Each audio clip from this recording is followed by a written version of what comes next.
So we're on part 2 of chapter 9, your acid brain, and we have a guest star Actually, I was going to say guest star speaker, but she's listening. You can't even see me, I'm like an unlocked character. Yeah, it's because the window of the light. Yeah. You can't, anyway, she just wants to listen. She just read the little bit that I read to y'all yesterday. So let's get started. How acidity affects us. That's the truth of how we become acidic. What about how acidity affects us on a disease level? Peeping out our bones and atrophying our brains. Acidity causes reactions to occur where our body must release precious minerals to buffer the acid. This goes beyond the toxic calcium in dairy products, causing osteoporosis. Multiple acidic actions upon the body from all of the acidifying sources you've just read about begin to remove minerals from bones and teeth, which aren't supposed to be releasing minerals. An acidic environment in the body causes us to urinate out our calcium, put less delicately, when we're acidic, we pee out our bones and teeth. That's crazy. If proper calcium isn't entering the body from bioavailable sources such as lemons, then we're never going to neutralize the acids in our bloodstream enough to stop the leaching of calcium, magnesium, potassium, manganese, chromium, silica, selenium, molybdenum, and other precious minerals and trace minerals from our bones and teeth. Another tool to battle acidity is the nerve gut acid stabilizer recipe in chapter 42, medical medium brain shot therapy. The reason why you'll hear a story of someone over 40 slipping on ice and cracking their skull in 3 places so easily at the same time they break their hip is a lifetime of acidity. Compare that to someone who's 20 years old who slips and hits the ground at the same force and doesn't come away with a single fracture. Bones thin out as each year goes by. What does this have to do with the brain? If we're acidic, we essentially excrete calcium every morning as we pee, and our skull thins out. As our skull thins out, a gap widens between our brain and skull. At the same time, a lifetime of a high-fat diet starves the brain of glycogen, aging the brain faster, causing it to shrink more. Acids and deficiencies contribute to brain atrophy as well, so that with each passing year, our brain shrinks a little as it bathes in acid and loses critical trace minerals and phytochemical compounds. This makes the gap wider. Acids are the great divider of the brain and skull. With more space between the brain and skull, the skull can fracture much more easily due to the hollow quality, not to mention that the acids have thinned the bone of the skull itself. It's not the acidic environment so much that creates chronic illness. If someone is too acidic, yes, they'll lose their bone mass and atrophy organs such as the brain. Yet even in these circumstances, they can still live a relatively disease-free life.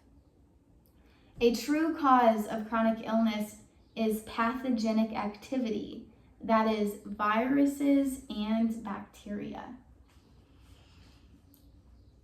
Allowing pathogens to thrive. Viruses thrive in an acidic environment. They thrive in a lowered immune system environment. And here's what happens. Acids deplete the brain and body of precious trace minerals, which are neutral to alkaline in nature. Trace minerals are supposed to be there to keep the immune system strong. Immune cells feed on trace minerals. Trace minerals are part of what makes up an immune cell's composition. Acids lower our immune system because our immune system gets weakened and scorched and breaks down from toxic acid.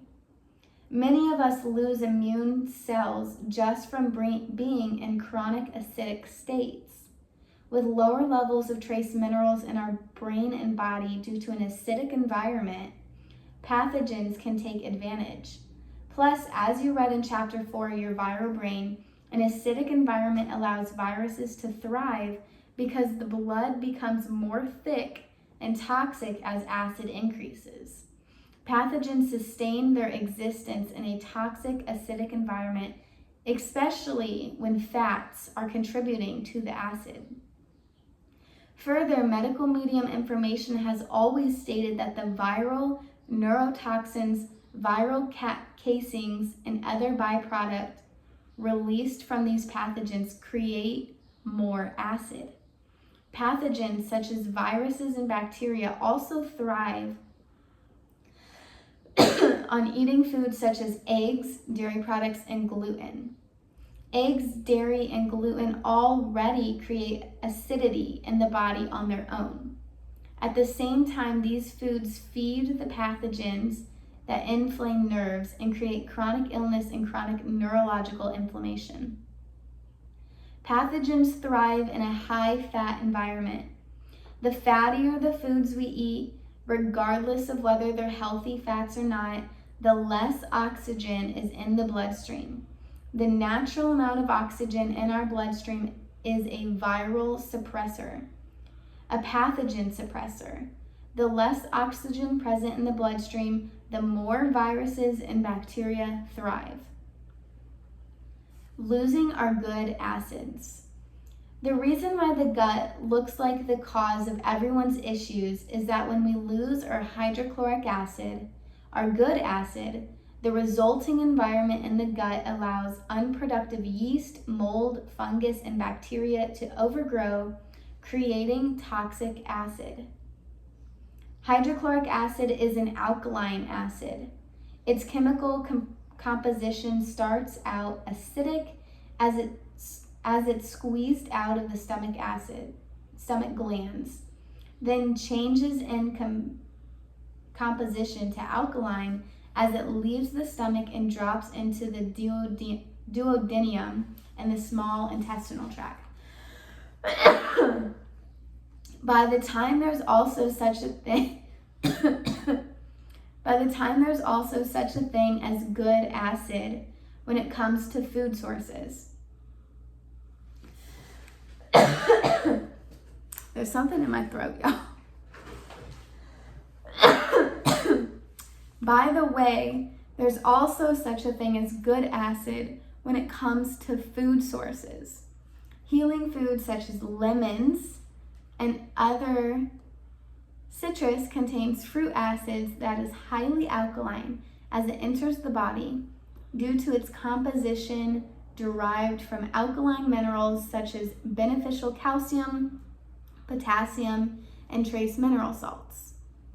The hydrochloric acid produced by our stomach glands destroys pathogens in the gut. Yet we destroy our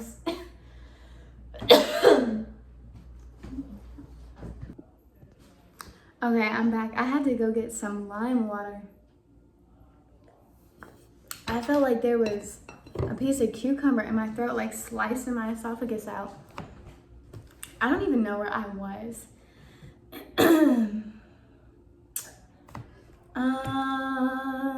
As it enters the body. I think I was somewhere around here.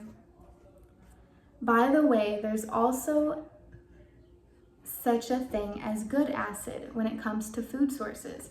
Healing's food, such as lemons and other citrus, contains fruit acid that is highly alkaline as it enters the body due to its composition derived from alkaline minerals such as beneficial calcium, potassium, and trace mineral salts. Maybe it's not. I don't actually know what's going on. The hydrochloric acid produced by our stomach glands destroys pathogens in the gut. Yet we destroy our stomach glands through high-fat diets, caffeine, vinegar, and alcohol. So we essentially lose out on producing hydrochloric acid, which in turn allows more unproductive fungus, yeast, mold, bacteria, and viruses to thrive in our intestinal tract, creating more bad acid to contribute to the problem. Then we add even more bad acid to the gut with high-fat diets. Again, fats, even healthy fats, are acidic producers and therefore deficiency creators. Everybody's so brainwashed to get their essential fatty acids from healthy fats that they're unknowingly making themselves deficient in every other vitamin, mineral, and other nutrient. What is going on? Okay. Nutrients can only enter cells when bonded to glucose or sugar, and then driven in by insulin. Nutrients cannot enter cells using fat. Fat blocks nutrients absorption in the intestinal tract. The trend of eating fats with your leafy greens to absorb the greens' nutrients does the opposite of what it is claimed. Read why in chapter 39, what your brain is made of. What? She's back.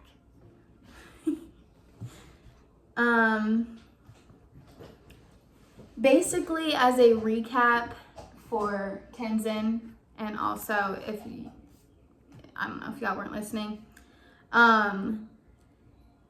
is that we're now talking about the trend that eating leafy greens and eating fats with your leafy greens actually helps absorb more nutrients, but it does that opposite. Never heard that one. I actually have heard that thing. And that nutrients cannot enter the cells using fat, only glucose. So fat actually hinders nutrients getting to the body. All right, now that we're all caught up, we're on faulty testing. Alternative medicine uses pH testing to help determine if a patient is acidic. What they don't realize is that they're misguided in how they interpret the results. When they see an alkaline reading on a pH strip, they think that means a person is alkaline. They don't realize that alkaline reading could be because the person's body is so acidic that they're losing all their alkaline minerals. Or say you are acidic. You could finally start to become alkaline, and pH testing will show acidity because you're expelling acids as part of your healing. We can't simply say that every pH test should be interpreted opposite from the reading, because another scenario is you're so chronically acidic that you have no alkaline minerals left in your body. In that case, your pH test reading could be acidic when you are indeed acidic. No one trying to interpret a pH test can know which scenario is which. Do the results match somebody's environment, or are they the opposite? On top of which, no one knows what the best time in someone's schedule is to get a pH reading, or how what a person is eating and drinking is affecting a test.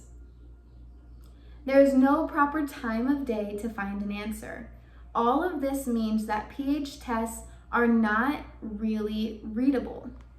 Relying on pH tests is like chasing ghosts. Acidic games. We play acidic games all day long. The simple truth is that acidity on its own doesn't mean someone is going to be bedridden with chronic fatigue. Just because a person's skull has thinned, their brain is atrophying, and their hip has been replaced twice. Thinking of Tom. It doesn't mean they're going to experience the wide range of symptoms and conditions that alternative medicine has tied to acidity. It's the pathogenic factor that's so important to consider, and how the immune system breaks down from acidifiers and deficiencies. Having an acid brain and body makes us more susceptible to viruses and viruses' effects on our health.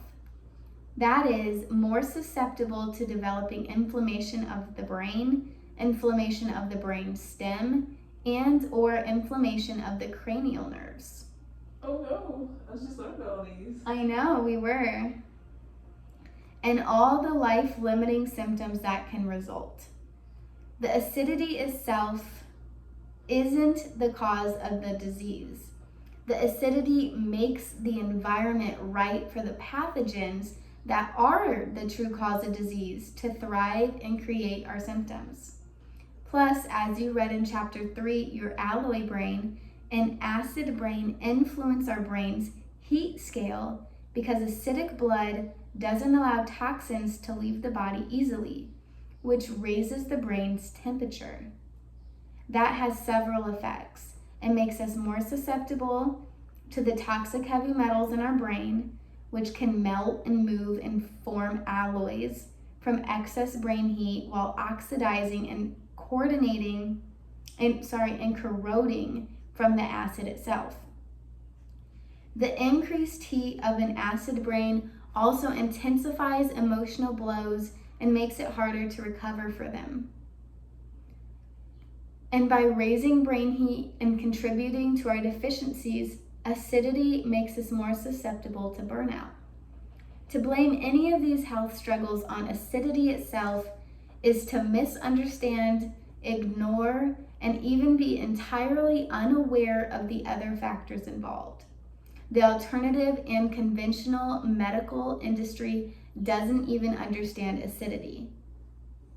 We're made to feel like we're the problem for being acidic, like we just can't get it together enough to foster an alkaline environment inside ourselves, and that's the cause of our suffering.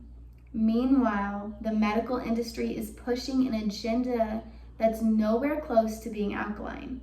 The very diets and protocols they propose to remedy the situation makes us more acidic.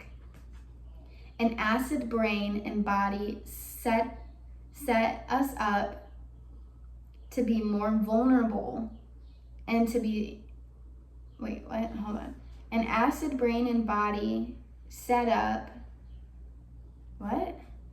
An acid brain and body set us up to be more vulnerable to a static brain, an alloy brain, a viral brain, an invaded emotional brain, inflamed cranial nerves, a burnout, deficient brain, and an addicted brain.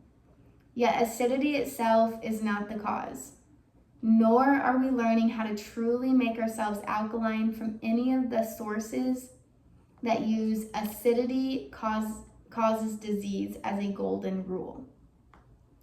To find relief, we need to hold on to this knowledge. We need to bring the true alkalizers into our lives while removing the other factors such as viruses, toxic heavy metals, acidifying foods and drinks, and other brain betrayers that tell the bigger story about why we struggle with our brain. And lastly, there is a quote: "Your brain is electricity. The electricity created in your brain exists through a combination of two supernatural forces, one receiving power from the ether and the other receiving power from your soul, plus a physical component, your heart's and brain's programming to thrive since your inception of life. This is the foundational basis of your brain's life force and how it runs." Anthony Williams, medical medium. All right, that was part 1 of Brain Saver Medical Medium. Peace out.